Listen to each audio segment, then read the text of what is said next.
Hey guys, what is up? It's Dusty here and welcome back to another crypto video. Today, I have a very special update for you guys on Cardano ADA. And so let's take a little bit of a look. The first thing I have to cover is this right here. Things are looking to be doing really good for Cardano because take a look at the title of this article.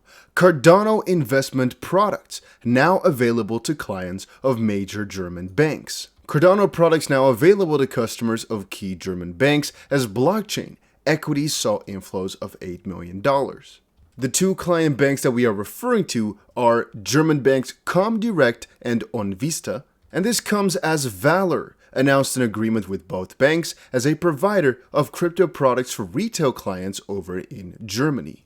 Comdirect, a brand of Commerzbank AG, is reportedly the third largest German bank and boasts over 3 million customers. It provides online brokerage, banking, and advisory services in Germany, as well as access to 46 stock exchanges outside of Germany. Meanwhile, OnVista is an online broker and a subsidiary of Comdirect Bank AG.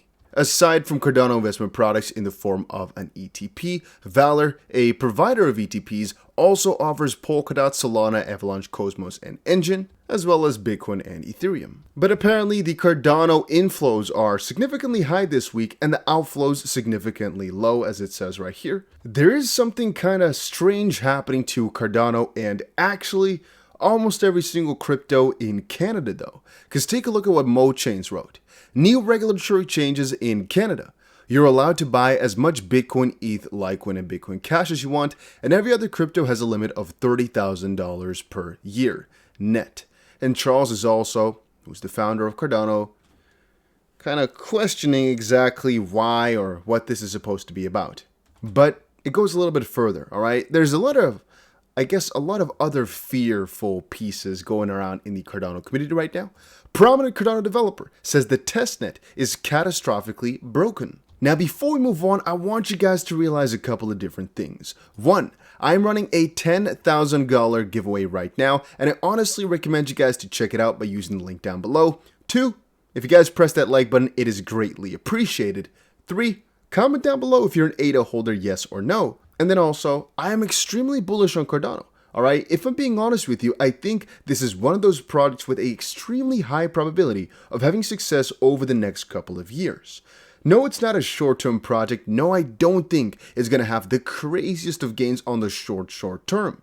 But if we're talking a medium to long term, I think Cardano will beat a lot of the competition and has some very serious longevity.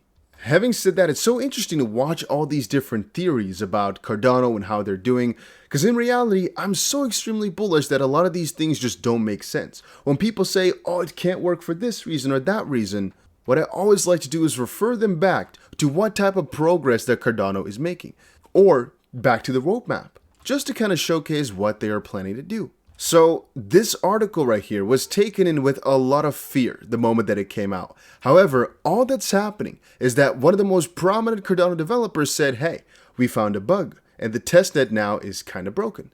Is it bad? Is there anything really crazy you have to be warned about right now? No. Cardano is going for a pretty big change, a pretty big fork, which at the end of the day is just an upgrade basically. But they've extended that upgrade a little bit further out a couple of times already, in the same sense that the Ethereum merge has been stalled for a couple of years already, but I digress. And the most prominent reason why you'd be delaying this type of stuff has to do with the fact that you're not certain about something.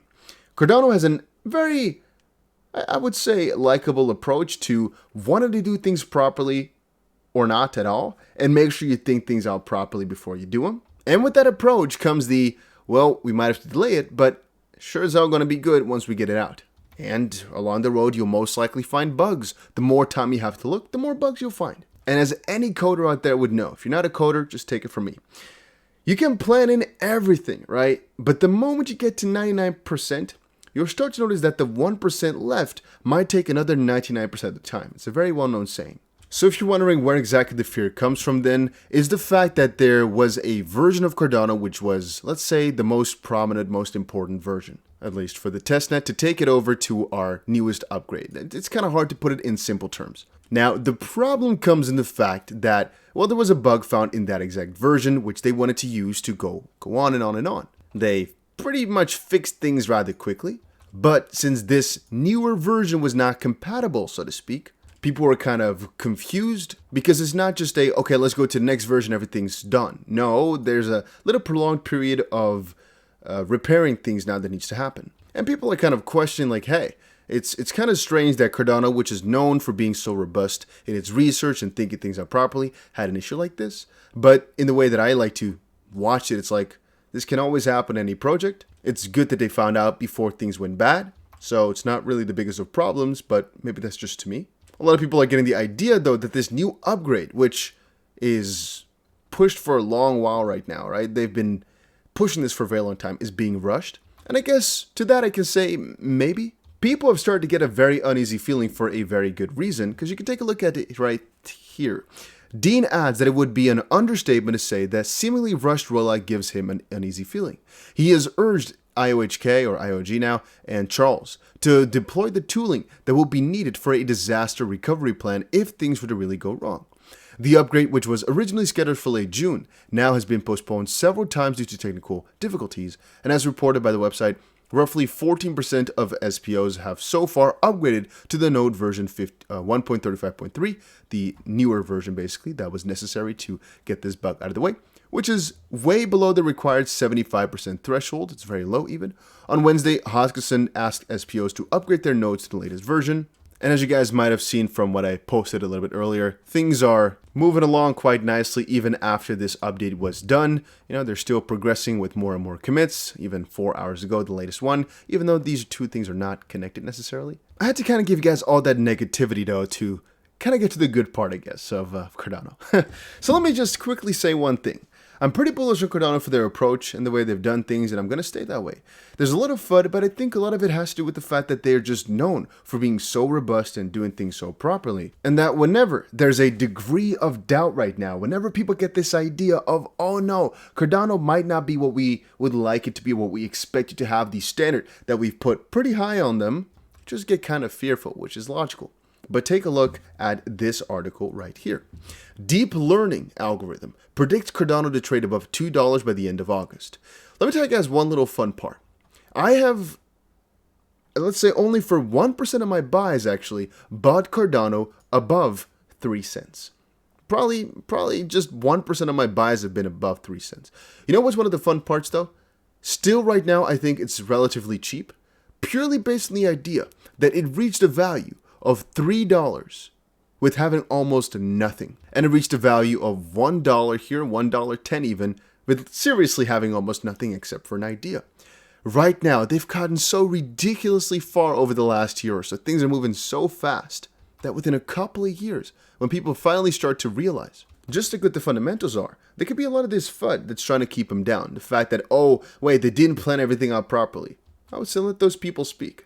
Even if they know what they're talking about, and it might be true, they didn't figure out everything properly from the get-go, you can never do that. It's about, I would say in this case, the competition though. Which project had a more better plan from the start that they figured out this far ahead, that they're still on pace for, kinda on pace is kinda difficult, but that they're still following along and are still this extremely relevant? Well, if you take a look at the top, there's no project that's actually higher than Cardano, as they're 8th in the ranking right now.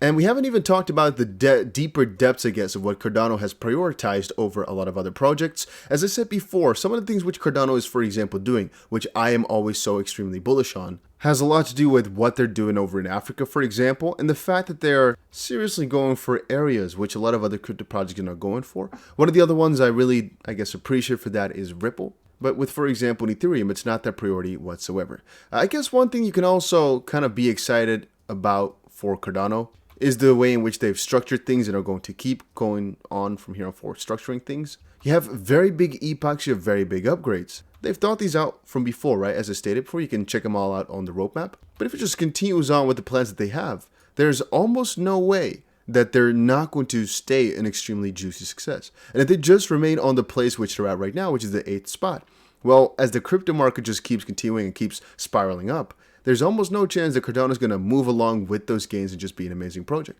If you need an article to kind of dive you into Cardano, this is one of the ones I recommend. It's called A Deep Dive into Cardano updated now. It basically goes over every single thing about Cardano that you might want to know. A little bit about the roadmap and actually just a little bit about everything.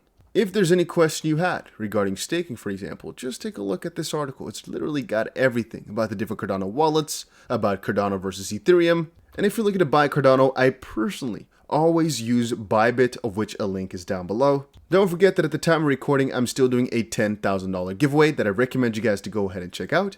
If you want to buy it, you can also use KuCoin, I believe. But I'll see you guys again in another crypto video later today.